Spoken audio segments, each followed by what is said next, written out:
We're going to bring in GOP Congressman called the shutdown tactic suicidal in the past. Let's bring in Republican Congressman Tom Cole of Oklahoma. Good day to you, Congressman. You had a busy day overnight. Richard, we did indeed. Yeah. What did the Republican Party, you think, here get from the shutdown and debt fight? You heard Senator McCain there. Well, frankly, we kept our conference unified. I think we made the points we wanted to make. But in the end, I didn't support the government shutdown and certainly worked to try and get the government back open. We succeeded in doing that. I think now, though, we've moved on to what's really going to be the important fight, which is what are we going to do to reduce the deficit? What are we going to do to tackle long-term structural spending problems? Which is what you've been saying consistently, but if you didn't gain anything, didn't you lose in the end?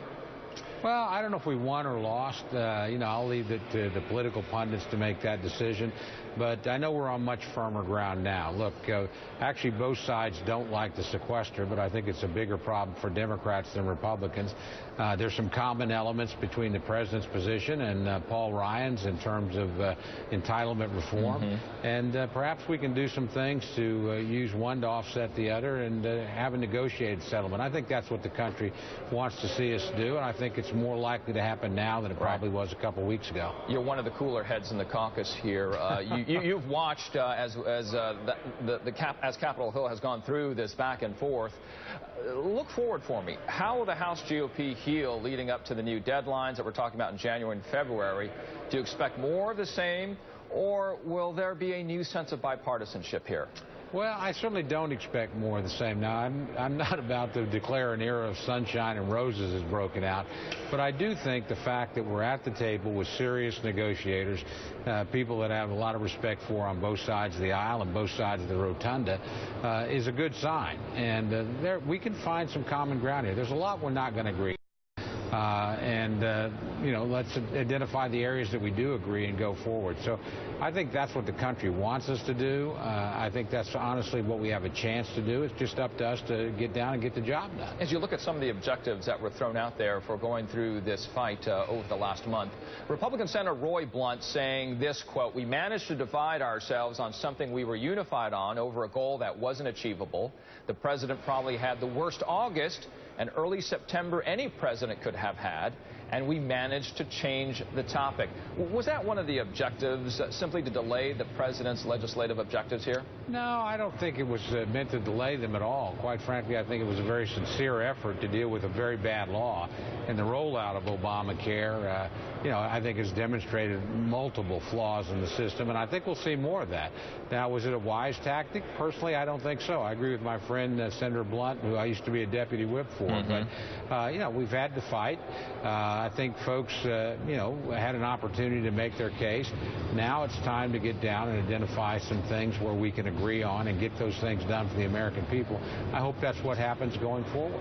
Congressman, I want to get some more perspective from you. Here are some other statements that were made by your fellow Republican lawmakers last night. So we're going to continue to stand up for our values that we have all along. So what does this mean for the future of the Republican Party? This means that we're doing exactly the right thing. We're choosing the right areas to advocate on for the people of the country, and we'll continue to do that. We indeed will continue to fight. We're not going anywhere. We took a charge at this, and we fell short. But at the end of the day, I think we lost the battle, but we're going to win the war over Obamacare. All right, and as part of that, under the deal, the government remains funded, as you know, through January 15th. We got the debt ceiling extended through February the 7th. That is what is coming up. You heard some of the statements from fellow Republicans.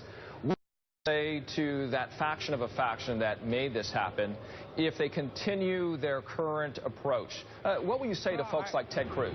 I agree with them on the fight. Look, we need to do everything we can to delay, slow down, reform, change Obamacare.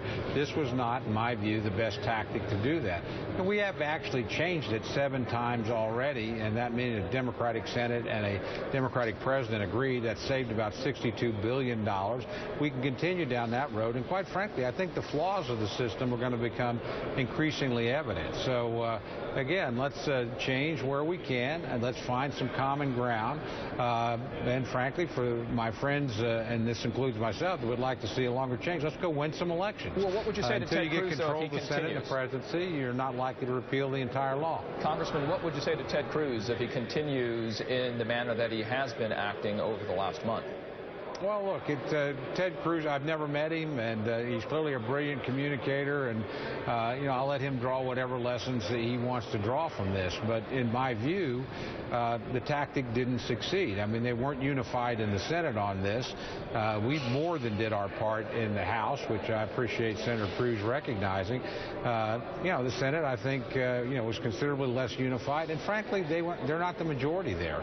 So it was never an achievable goal in the United States Senate, in my view. But again, I live on my side of the rotunda. I'll let them run their side. And on your side of the rotunda here, Congressman, is Speaker Boehner. You're close to him. What does he have to do going forward here? Was this the last time that he violates here that so-called Hastert rule, the majority of the majority this time around? First of all, I'm exceptionally proud of the Speaker. I think he led a whale of a fight, and I think everybody in the conference, no matter what your views on the fight were, respects his leadership, the way he kept his the sheer toughness that he showed. I think it strengthened his hand inside the conference going forward. So I think he's actually in a stronger position to deliver his conference. He's been willing to do what's necessary on major things like Sandy, violence against women, fiscal cliff, and here, at the end of the day, we'll see if Democrats do what's necessary. I haven't seen the president ever willing to support something that only a minority of his party supported, but a majority of Republicans. That's what it's going to take on entitlement reform.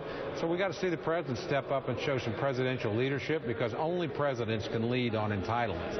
And so far, sadly, whether it's Simpson-Bowles or reforming, the Medicare and Medicaid system, the president simply hasn't led. It's time for him to show he can lead and bring people together instead of divide them. Okay. Congressman, thank you so much. Tom Cole, who voted for that solution overnight to open up the government and move forward. Thank you so much for your time today. Thank you, Richard. And as we continue to wait for